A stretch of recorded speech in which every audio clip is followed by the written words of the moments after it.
So you are looking at a global economy that is generally doing well. There's a kind of synchronous global recovery. Europe is doing well, the US is doing well, Asia is doing well.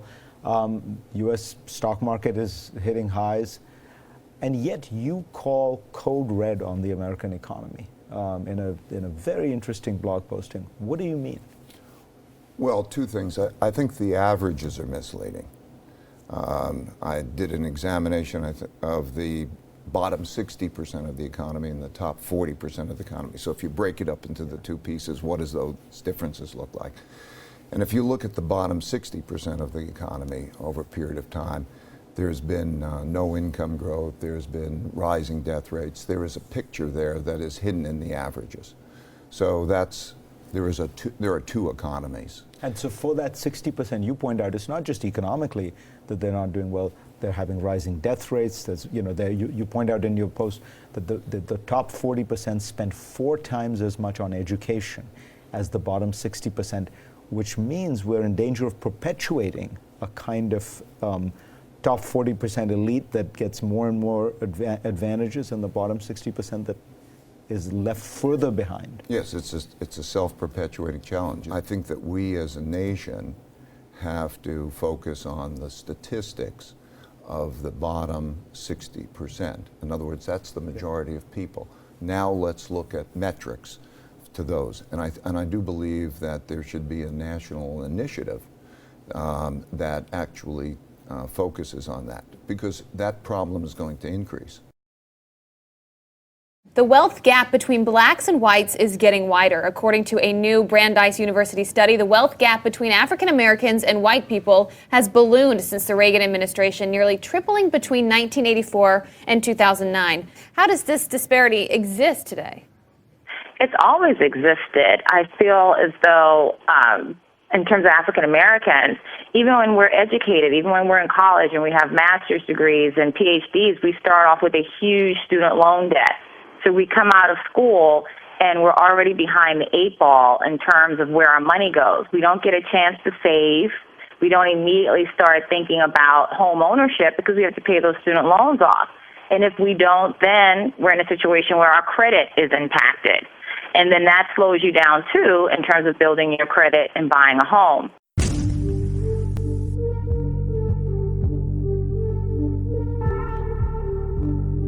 You terrorize, you torture and provoke me. You exploit and bully my soul. You are the demon, a devil, a monster of your very own. You backstab me when I sit and work. You try to impress our neighbors for business, greed, profit, forever advertising on your self-defense karate school cookbook. Respect is what you try to sell, but everyone knows you're a big bully. Poke my eyes out when I try to sleep. Ritz Carmo and Curly, encouraging your students to do the same in a big hurry, to terrorize people of color for confidence, learning and play.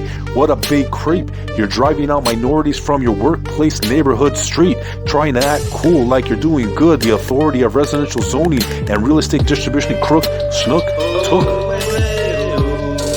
Liberate our souls, liberate our freedom, backstab my soul, incarcerate our kingdom, deny us money, deny us freedom, backstab my soul, torture and mislead them, backstab my soul, take away our freedom.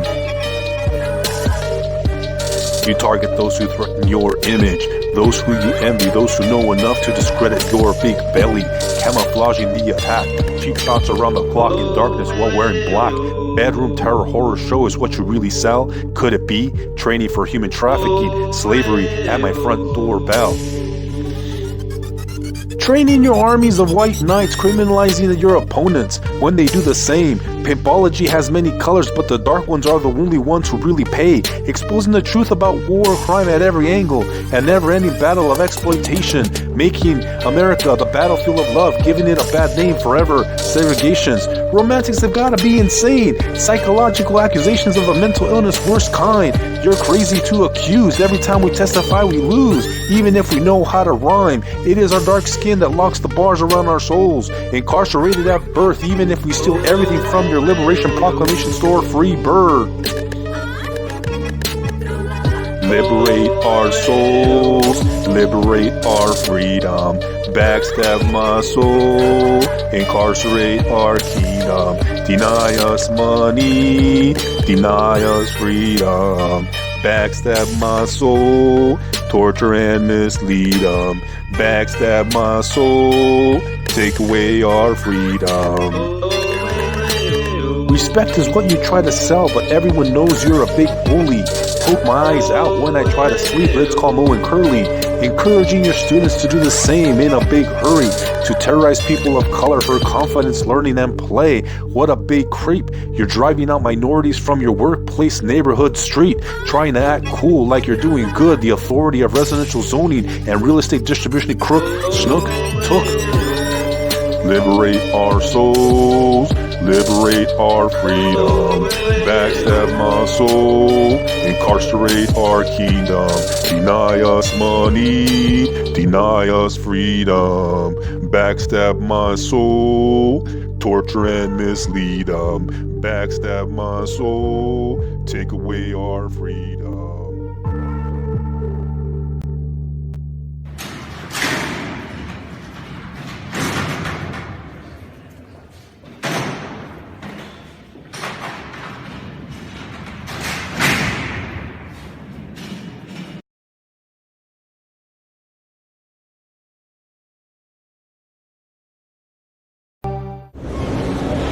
Welcome to white, affluent Milwaukee, home to some of the most expensive real estate in America, all groomed lawns and tended yards.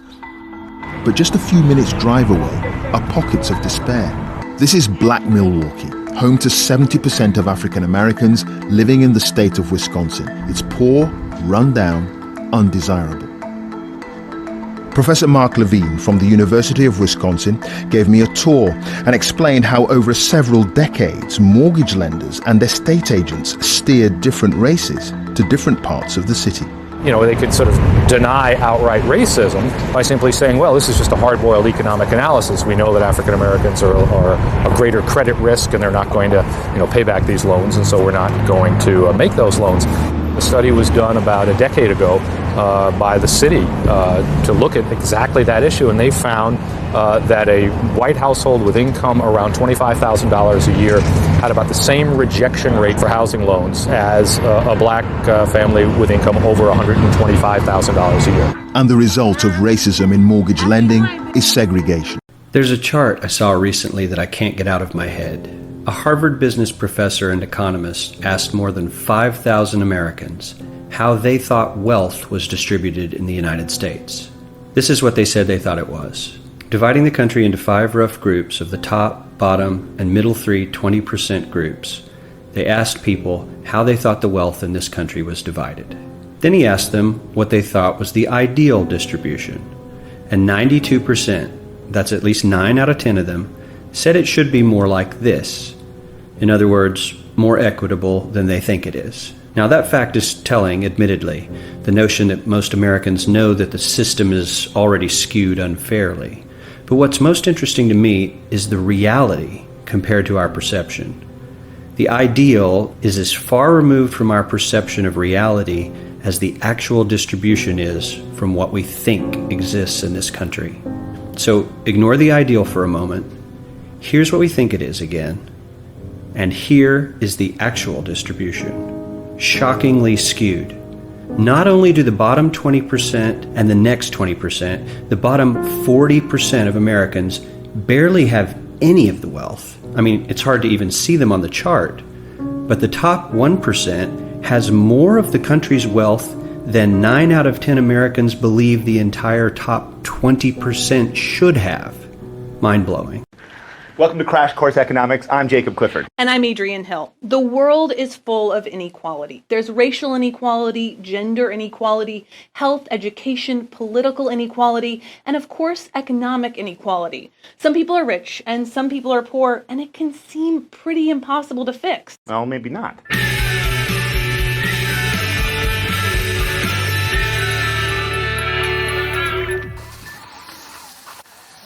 So there are 2 main types of economic inequality: wealth inequality and income inequality. Wealth is accumulated assets minus liabilities. So it's the value of stuff like savings, pensions, real estate, and stocks. When we talk about wealth inequality, we're basically talking about how assets are distributed. Income is the new earnings that are constantly being added to that pile of wealth. So when we talk about income inequality, we're talking about how that new stuff is getting distributed. The point is, they're not the same. Let's go to the thought bubble. Let's look at both types of inequality at the global level. Global wealth today is estimated at about $260 trillion and is not distributed equally. One study shows that North America and Europe, while they have less than 20% of the world's population, have 67% of the world's wealth. China, which has more people than North America and Europe combined, has only about 8% of the wealth. India and Africa together make up almost 30% of the population, but only share about 2% of the world's wealth. We're teaching economics, so we can focus on income inequality. These 10 people represent everyone on the planet, and they're lined up according to income. Poorest over here and richest over here. This group represents the poorest 20%. This is the second poorest 20%, the middle 20%, and so on. If we distributed $100 based on current income trends, this group would get about 83 of those dollars. The next richest group would get $10. The middle gets $4. The second poorest group would get $2. And the poorest 20% of humans would get $1. Branko Milanovic, an economist that specializes in inequality, explained all this by describing an economic Big Bang. At first, countries' incomes were all bunched together, but with the Industrial Revolution, the differences exploded. It pushed some countries forward onto the path to higher incomes, while others stayed where they had been for millennia. According to Milanovic, in 1820, the richest countries in the world, Great Britain and the Netherlands, were only 3 times richer than the poorest, like India and China. Today, the gap between the richest and poorest nations is like 100 to 1. The gaps are getting bigger and bigger. Thanks, Thought Bubble. The Industrial Revolution created a lot of inequality between countries, but today globalization and international trade are accelerating it. Most economists agree that globalization has helped the world's poorest people, but it's also helped the rich a lot more. Harvard economist Richard Freeman noted, "The triumph of globalization and market capitalism has improved living standards for billions, while concentrating billions among the few." So it's kind of a mixed bag. The very poor are doing a little better, but the very rich are now a lot richer than everybody else. Now I'd like to talk about a few things that bring us together, okay?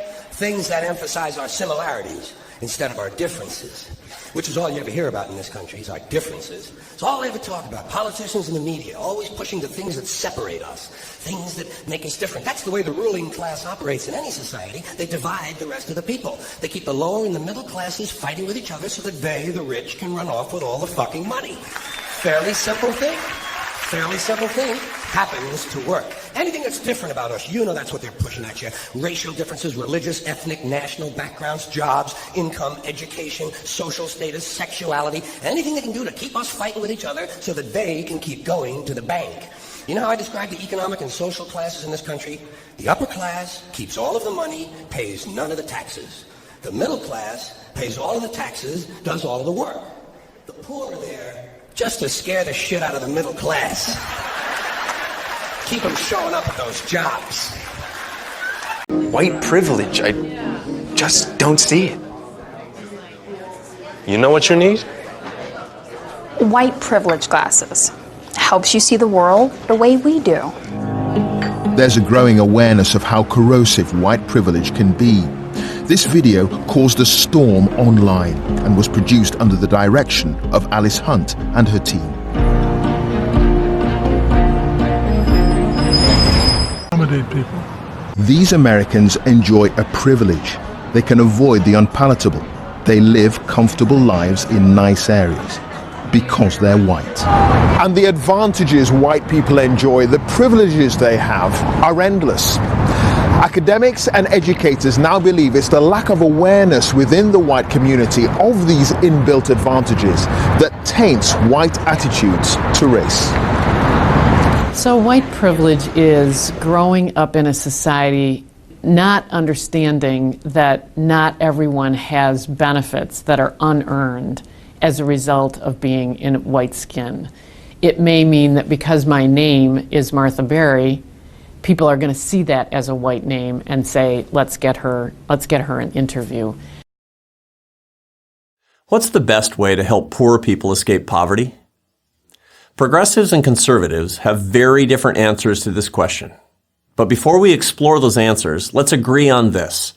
Both progressives and conservatives believe that the government has a moral obligation to help those who, through bad luck or unfortunate circumstances, can't help themselves. Here's what a conservative icon, Nobel Prize-winning economist Friedrich Hayek said on the subject. There is no reason why, in a society that has reached the general level of wealth ours has attained, the first kind of security should not be guaranteed to all. Some minimum of food, shelter, and clothing, sufficient to preserve health and the capacity to work. Whatever the media might tell you, there isn't a conservative out there who would not agree with Hayek's statement. As I've documented in my book, Who Really Cares? When it comes to philanthropy and charitable giving, conservatives actually outgive progressives by a lot. Where the two sides disagree is on the role the government plays, not in protecting the poor from poverty, but in lifting them out of it. Here's a disturbing piece of data. On balance, since President Lyndon Johnson's War on Poverty programs came fully online in 1966, the poverty rate in America has hardly budged.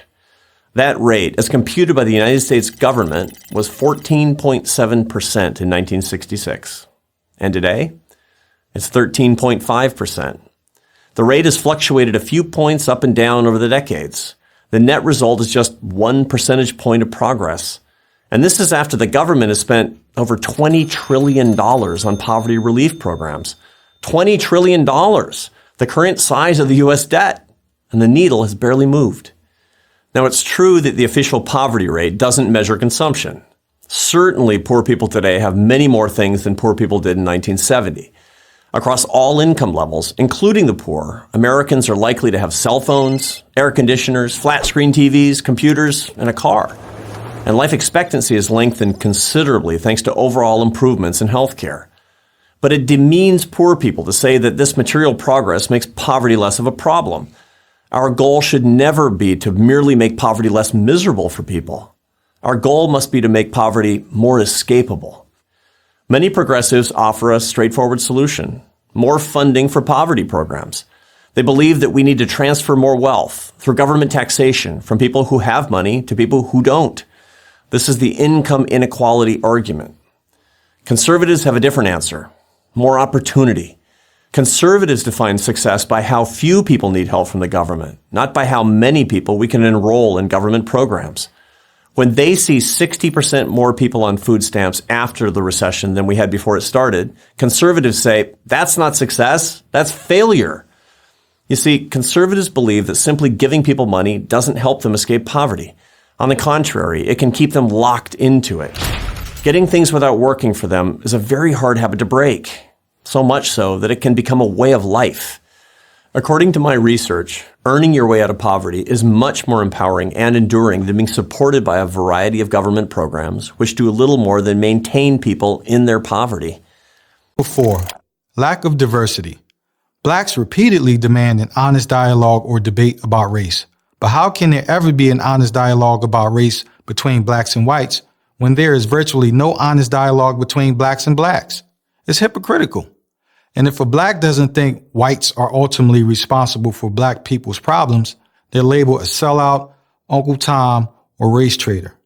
As long as this type of groupthink exists, race reverence of the Al Sharpton, Jesse Jackson type will continue to be celebrated, while independent black thinkers such as Professors Thomas Sowell and Walter Williams will be shunned. The honest race dialogue and debate that first has to happen is not between blacks and whites, but between black. Gap is widening. The reduced influence of unions, tax policies that favor the wealthy, and the fact that somehow it's okay for CEOs to make salaries many, many times greater than those of their employees. Also, race and gender and other forms of inequality can exacerbate income inequality. The downturn has had a much bigger impact on minority communities than it did on whites. And part of that is that there was a large gap to start with. And much of that has to do with the fact that, number one, blacks are far less likely to inherit from extended family. They are less likely to own their homes. When they do own their homes, they're valued lower on average than comparable homes that whites own. They're also less likely to invest in the stock market, and they have a higher unemployment rate. And we should be clear that wealth is everything that you have in savings and investments that are assets, and it's really something that is different from income. Income is how you live day to day. Your wealth is what you pass on to your family. It's what you pay for college for your children. It's those kinds of things. Of Barack Obama distorted the debate on discrimination. For many white people, he marked the end of America's conversation on race. For black people, his success actually marked the beginning. And these are some of those for whom the so-called race card has been played out. White, working-class males flocking to Donald Trump. We won with poorly educated. I love the poorly educated. Any discussion of white privilege must account for the problems of the poor and working class. But few would argue it's easier to be poor and white in America than poor and black.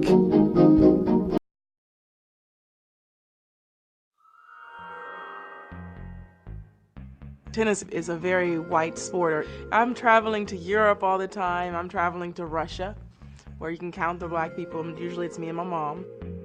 My dad always said you can't get ahead and do everything you want to do in life until you know your past, understand your past. When I first had a chance to go to Africa and actually for once be around people that were my color and that, it was a great thing. It was like, wow, I just felt so good. So when, a white person goes to Africa, they might get the feeling that I feel when I'm, in Russia.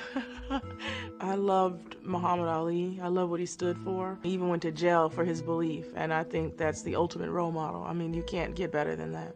Zena Garrison was the greatest, and I loved Zena, and she's such a great person. I remember when I was like 8, we went and we hit with her in Texas, and it was the best experience. When she got to the finals of Wimbledon, I remember I really was happy because we got a chance to stop practicing for once and go home and watch it. I mean, there's been a couple African-American players that didn't quite make it because you have to be really dedicated in tennis to play, and you have to have a lot of support. And, sometimes you can't get that, if being an African-American, because it's like maybe you don't have the support from your family, maybe you don't have the money support. It's an expensive sport. And we were poor, so, I don't know how we did it. I have to ask my dad about that.